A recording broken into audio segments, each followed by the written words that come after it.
Finally, ang ilang milyong mansyon ni Catherine Bernardo ay natapos na din.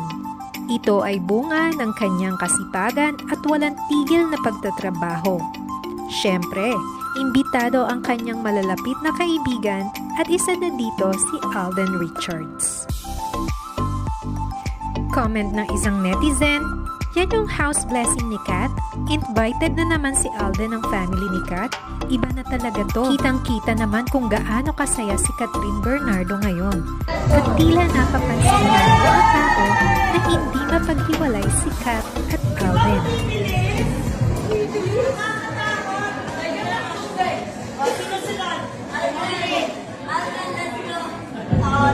Anong masasabi nyo sa bagong achievement na ito ni Catherine Bernardo at sa pagiging super close nila ni Alden Richards?